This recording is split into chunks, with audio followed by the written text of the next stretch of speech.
Okay, so we're looking at our first video on indices, and we'll just start off with the basic definitions. So the number at the front, okay, so the whole thing is called a term. Oh, sorry. So the whole thing's called a term, an algebraic term. Okay, so the number at the front's the coefficient, the pronumeral is the base, and the power is the number on top of the base. Okay, so that's pretty straightforward.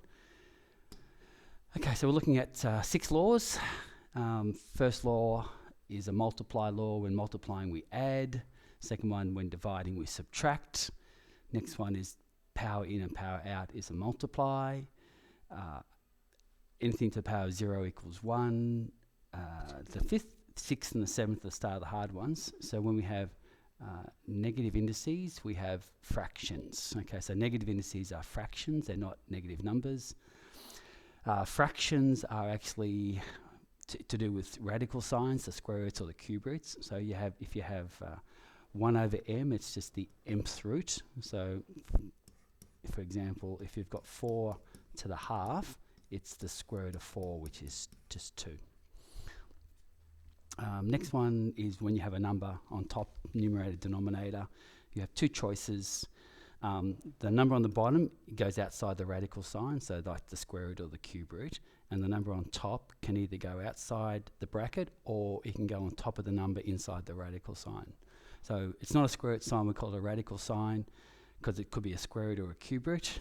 Okay, and you'll see some examples of that following in the next on the next page. And the last one is to do with equations, which we're going to do if you've got an equal sign. Obviously it's an equation. If you've got bases the same, then the powers must be the same. And that'll make sense when you have a look at the example. So copy that down and when you're ready, come across. Okay, so we're looking at what I call straightforward examples, hopefully. And you got to have no negative indices in the final answer. So this is just one way of doing it. You don't have to do it this way, but okay. So firstly, we'll look at the coefficients. So we've got 3s, 4s, and 2s. So coefficients are just numbers, so they obey the laws. So the new coefficient will be 3 times 4 divided by 2. So that's going to be the coefficient. 3 times 4 is 6. So the answer will be 6 of something. Okay.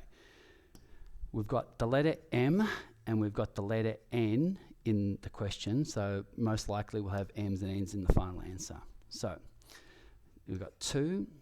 And then multiply is a plus. Now there's no indice indicated, so we put a 1.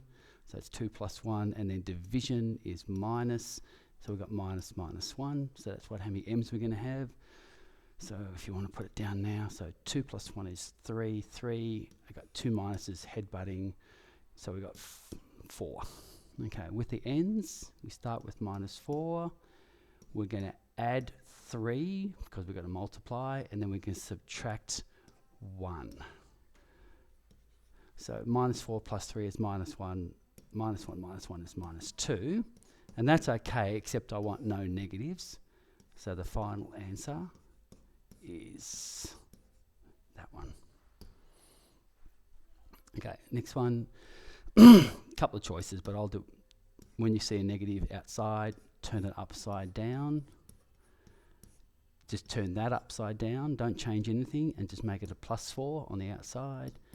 And 3 to the power 4 is 81, and then 2 4s are 8. So the final answer is 1 over 81 x 8. So negatives powers are fractions.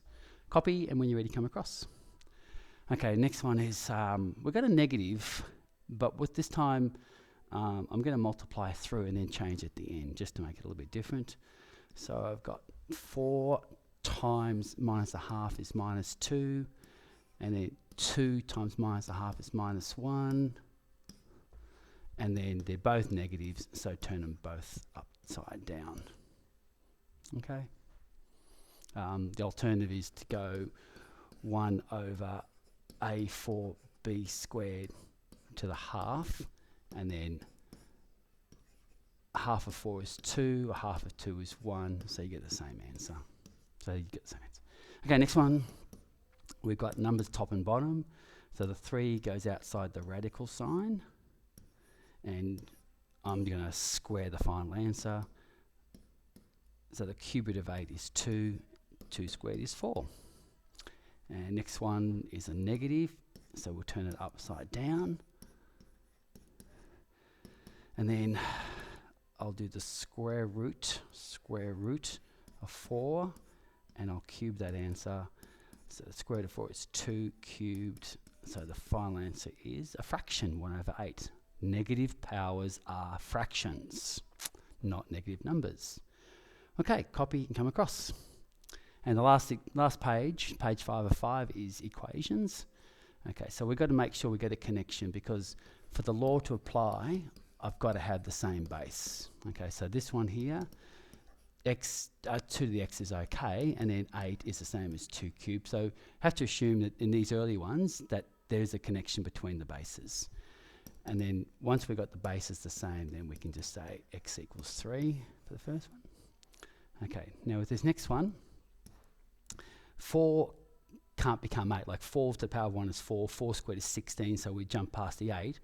But if we look at the numbers 4 and 8, they have a commonality, which is 2's. So 4 is the same as 2 squared to the x, and 8 is 2 cubed to the 1 minus x.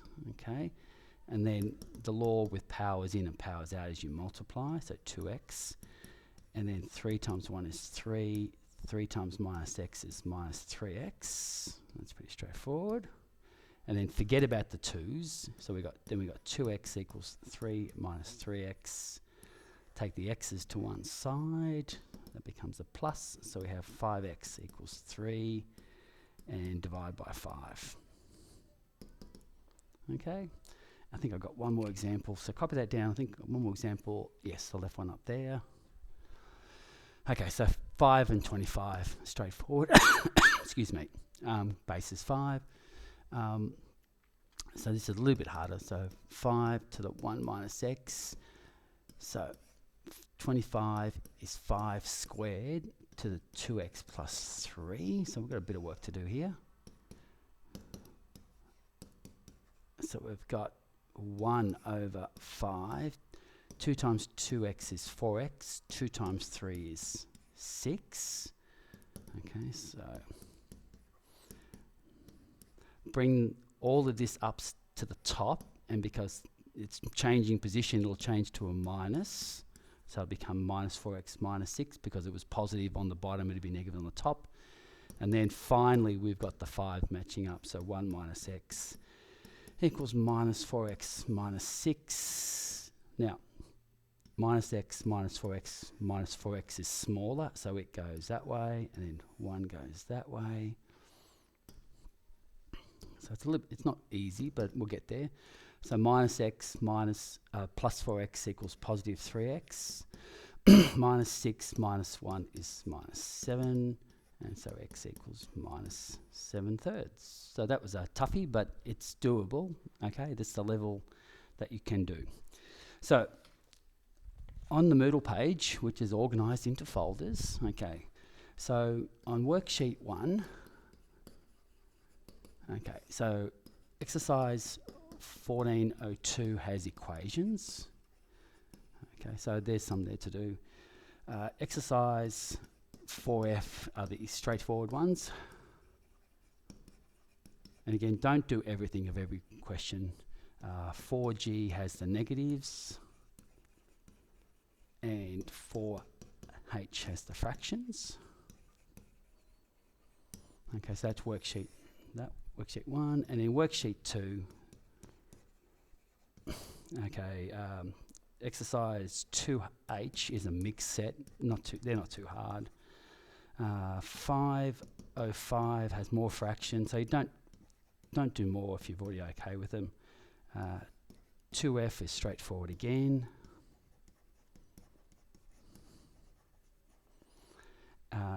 2G is negatives. Okay, so there, and then from the textbook. Okay, so the textbook that we're using for this part, the Cambridge book. There wasn't a lot in the Cambridge in the easy stuff, so that's why we've got the extra worksheets there. So on the Cambridge book, exercise 6A, page 190, you've got questions 1 through to about 14 are the straightforward ones, and I'm going to do another video, excuse me, on the next ones in the Cambridge book. But that's probably a couple of hours work just there. So, and hope you enjoy the first one. Okay, bye.